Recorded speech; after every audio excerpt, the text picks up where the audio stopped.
Chapter 6. Into the Abyss. The sight of the tourists standing at the edge of the cliffs haunted Adrian well into the early hours of the morning. He couldn't erase the image of their pallid faces, the way they'd stared into the sea with eyes wide and lifeless. They weren't missing in the conventional sense, they had been changed, possessed by something that was far beyond his understanding. As dawn broke over Ashwick, bathing the town in cold, pale light, Adrian felt a new urgency burning within him. Whatever was happening here was only intensifying, and he was running out of time. He had to understand the nature of the town's curse, its connection to the sea, and the dark force that seemed to be reaching out from the depths. And he knew exactly where he needed to go. A few hours later, Adrian found himself standing before the cliffs, staring down at the narrow, jagged path that wound its way along the edge and disappeared into a dark cave below. The path was treacherous, slick with sea spray and barely wide enough for a single person, but it was the only way down to the caves that ran beneath the town. He took a deep breath, feeling the chill of the ocean wind against his skin, and began his descent. The path wound steeply downward, hugging the cliffside as the waves crashed against the rocks below. The sound was deafening, echoing through the air like the roar of some ancient beast. Every now and then a particularly strong wave would send a spray of seawater arsing up toward him, drenching him in cold droplets. The mist made the rocks slick, and he had to move slowly, carefully choosing each step as he made his way down. After what felt like an eternity, he finally reached the cave entrance, a dark, yawning mouth carved into the rock by centuries of relentless waves. The air was heavy and damp, filled with the overpowering scent of salt and decay. Adrian hesitated for a moment, feeling a strange sense of foreboding as he stared into the darkness ahead. He clicked on his flashlight, the beam slicing through the gloom, and stepped inside. The cave was vast, its walls curving and twisting like the belly of some ancient creature. The floor was uneven, slick with seawater that pooled in shallow puddles, and the air was thick with a cloying dampness that clung to his skin. As he moved deeper into the cave, the sound of the sea grew more distant, replaced by an eerie silence that pressed down on him like a weight. The walls were covered in the same strange symbols he had seen in the lighthouse. Here, in the depths of the cave, the symbols were clearer, their lines sharp and purposeful, as if freshly carved. Some of them were larger than he had seen before, stretching across entire sections of the wall, while others were small, almost hidden in the cracks and crevices. The patterns were hypnotic, drawing his eyes in and making his head swim if he looked at them for too long. Adrian pressed on, following the narrow passage deeper into the cave. His footsteps echoed through the darkness, the sound swallowed up by the oppressive silence. The flashlight beam revealed more symbols, strange formations of rock, and occasional bones scattered across the floor, small animals, mostly though he couldn't shake the feeling that some of them were human. As he rounded a corner, he heard a low, distant hum that seemed to vibrate through the very rock itself. It was faint, almost imperceptible, but it grew stronger with each step he took, pulsing in time with his heartbeat. And then, abruptly, the passage opened into a vast chamber.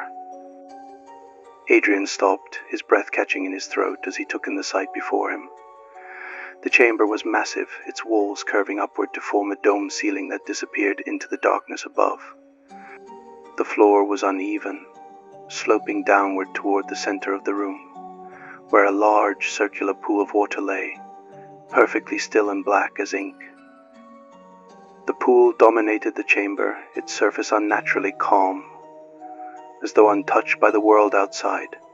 Strange symbols were carved into the rock surrounding it, forming a crude altar that seemed to pulse with a faint, eerie light. The air around the pool was different, heavier, as though it were charged with some unseen energy. But it was what lay beneath the water that held Adrian's gaze. He couldn't see it clearly, but there was something there, something massive and shifting, its form obscured by the darkness of the water. It was as if a shadow darker than the blackness itself was lurking just below the surface, waiting. Adrian took a step closer, the hairs on the back of his neck standing on end. The hum grew louder, filling the air with a resonance that he could feel vibrating through his bones. He was close enough now to see that the water was not entirely still. Tiny ripples spread outward from the center of the pool, as though something beneath the surface was breathing, exhaling slowly, waiting. He tore his gaze away from the pool, his eyes scanning the chamber for any sign of life. And then he saw it. In the shadows near the far wall, half hidden behind a cluster of rocks, lay a body. Adrian's heart skipped a beat as he approached, his flashlight illuminating the figure. It was a man, his clothes soaked through and covered in seaweed, his skin pale and waxy, as though he had been submerged in water for far too long. His face was twisted in an expression of terror, his mouth open in a silent scream. Adrian knelt down, examining the body more closely. The man's eyes were wide and empty, staring into nothingness. His skin was cold to the touch, and his hands were clenched tightly around something, an old, weathered notebook. Adrian carefully pried the notebook from the man's grip, his fingers trembling slightly as he opened it. The pages were damp, the ink smudged and faded in places, but he could still make out the writing. July 15th. The sea called to me last night. I could hear it, like a whisper in the back of my mind, urging me to go to the cliffs. I don't know what it wants, but I can't ignore it. I need to know what's down there, what's waiting in the deep. July 17th. I went to the cliffs again, and this time I saw it. It was there, just beneath the surface, a dark shape, massive and ancient. I don't know what it is, but it's alive. I can feel it watching me, waiting. July 20th. The town knows. They've always known. They don't speak of it, but they know. The sea is hungry, and they feed it. The tourists, the outsiders, they're not just disappearing.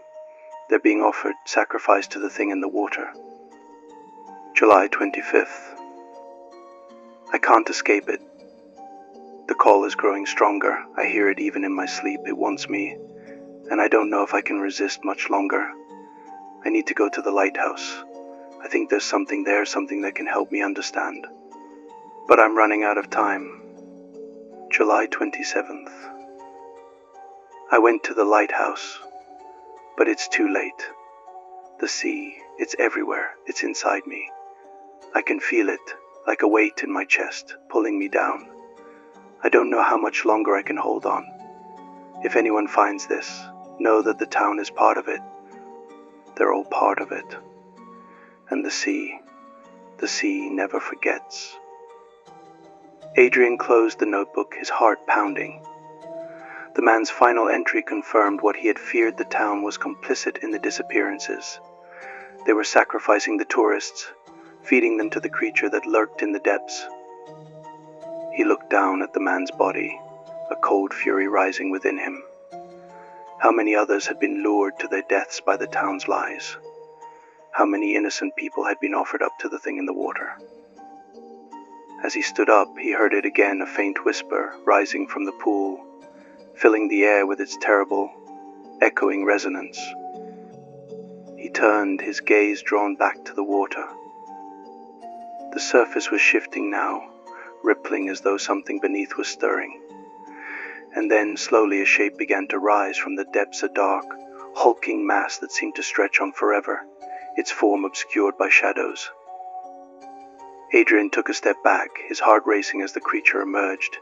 He couldn't make out its full shape, but he could see its eyes cold, black, and filled with an ancient, terrible intelligence. They stared at him from the darkness, unblinking, as though studying him, assessing him. For a brief, horrifying moment, Adrian felt something reach into his mind, a cold, alien presence that probed his thoughts, his memories. It was as if the creature were tasting him, testing him, deciding if he was worthy. And then, just as quickly as it had come, the presence withdrew. The creature sank back into the depths, its form vanishing beneath the surface of the water. The pool grew still once more, the hum fading into silence, leaving Adrian standing alone in the chamber. But he knew, deep down, that he had been marked.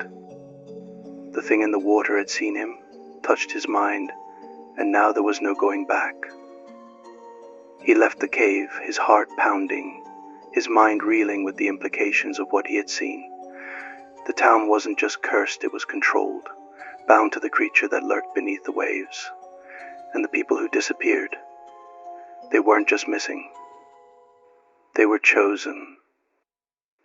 And whatever power the sea held over Ashwick, it was growing stronger.